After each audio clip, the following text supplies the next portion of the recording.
Hello, everyone. Pastor Jerone here. Please like, share, subscribe to my channel. Let's get down to the bottom of this. The Board of Serpents here in Maricopa County admitted to reading some information from the subpoenaed information. And that's in most jurisdictions, according to most laws, I think that would be tampering with evidence. It would be a crime, basically. So they admitted to it. I wanted to share the video with you. Let's see if we can take a look at the video when they were testifying before Congress. Start with Mr. Bennett, and then we'll try to work on down so everybody can get there. Is it standard practice to delete files off a server after an election, Mr. Bennett? I hope not.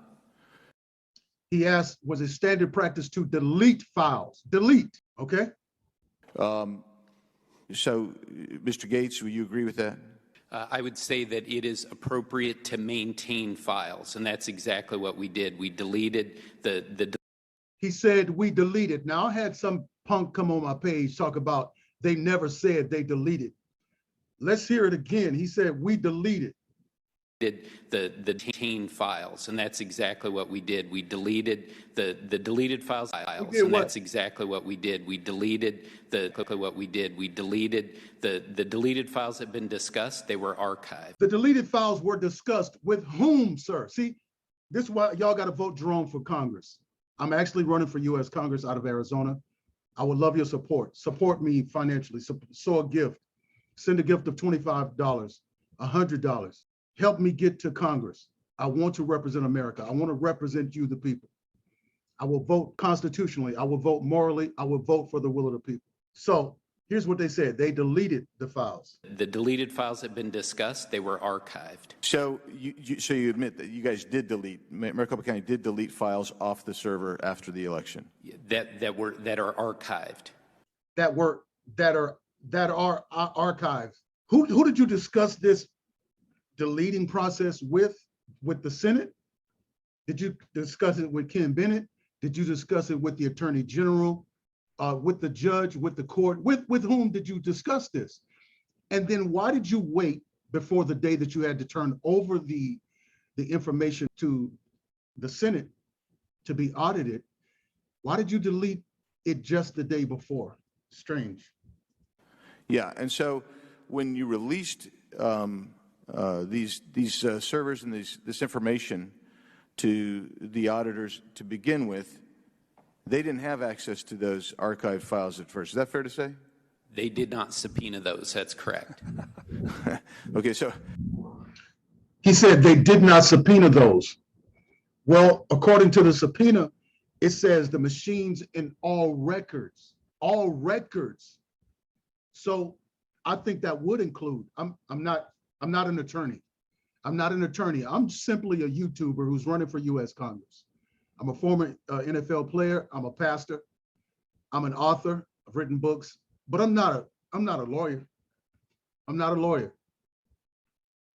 And this is why Andy Diggs is laughing at the comment. He said it wasn't in the subpoena, so we archived it. Okay, so they didn't have access to those archived files at first. Is that fair to say? They did not subpoena those. That's correct. Okay, so you didn't feel obligated to turn that over then to them? We responded to the subpoena. Okay. Mr. Bennett, your response to that? I find it, frankly, laughable to suggest that a county, in response to a subpoena, could say we will delete files from the hard drives and materials that we give to the auditors because we have those files archived on data that we did not give to the auditors when the subpoena said turn over all the records related to the election. Yes, that's the way I read the subpoena. It was read more broadly than the county read it, for sure. So, your Twitter account mentions that the purging of the 2020 election database in the beginning of February is a standard practice. Can you please confirm for me that that's what you do for all elections? After all elections, that you do that? I cannot confirm that for you. Well, why did you tweet about it? Why did you say it on the Twitter that the purging, removing, deleting, whatever you want to say it, archiving of information is standard? Standard. So, and if it's standard, it means it's done automatically. It's what is the usual. But they can't give any instances or examples of when this ever happened before. We have to get back to them on that one. For you today, but we can certainly get you that answer, Congressman. Thank you. Mr. Chairman, can you confirm that today or not? I really can't confirm that either today. I just know that because there is limited space on these servers, when you have to run another election, then you have to make room for the additional election data.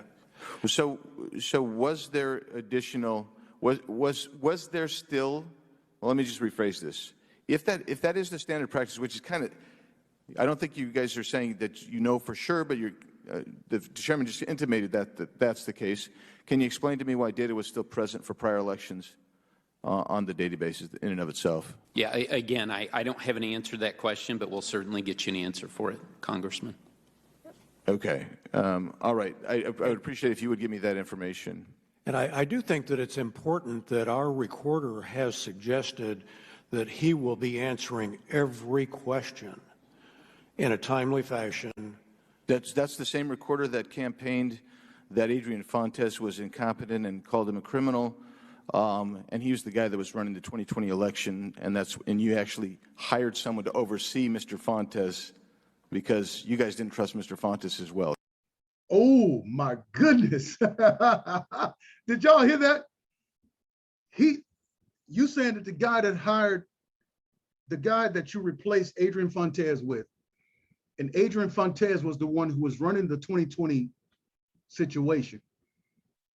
The guy that you hired called Adrian Fontes a criminal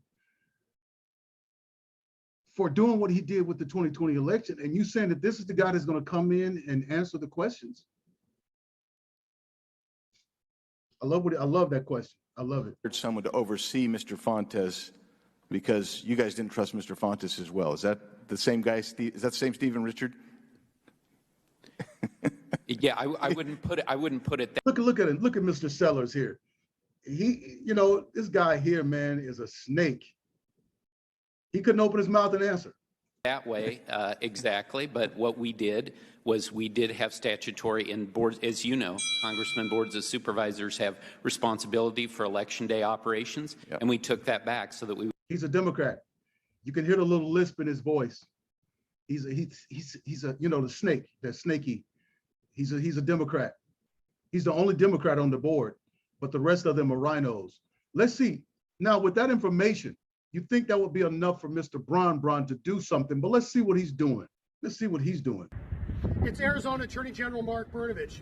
We've gotten a lot of calls, a lot of emails, but there's one thing people definitely want to see. They want to see more Chucks. So people, you want more Chucks? You got more Chucks.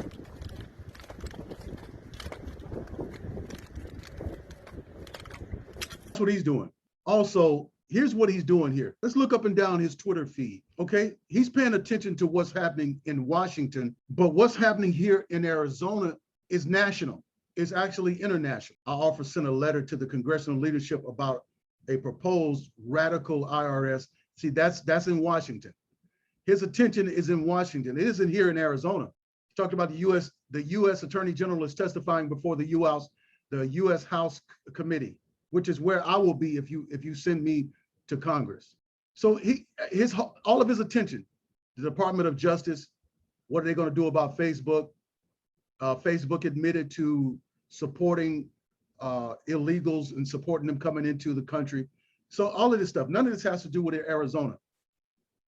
Okay, everybody, let me bring it in closer. Don't vote for Mark Brnovich. Don't vote for him. Vote for Jim Layman. Here's Jim Layman. He's a businessman. He's a man from the South. He knows what he's talking about. He knows what he's doing. I support Jim Layman. Apparently, look here, endorsement. Brandon Tatum is endorsing my friend. Brandon Tatum is endorsing because Jim Layman here got the endorsement of the police officers and Border Patrol. So that's huge right there. This is Jim Layman. Vote for him. Do not vote for Mark Brnovich. He's not a man of justice. He's proven it more and more. Okay. I want y'all to support me. Send $5, $10, $20, $100, $1,000 to support my run for Congress. I do want to represent the American people there. I'm a man of truth. I'm a pastor. I've always represented the people. I've represented the people spiritually for over 30 years in ministry. And I will represent this American country. I invested in this country. I paid lots of money in taxes in this country. I have children and grandchildren here, and I have a lot of family and friends that I love. And I want to vote to keep this country America and not some other country. We're going to get these leftist people out of here. I actually want to ban their policies from this country forever. All right, this is Pastor Jerome, JeroneForCongress.com. I'll see you on the next one.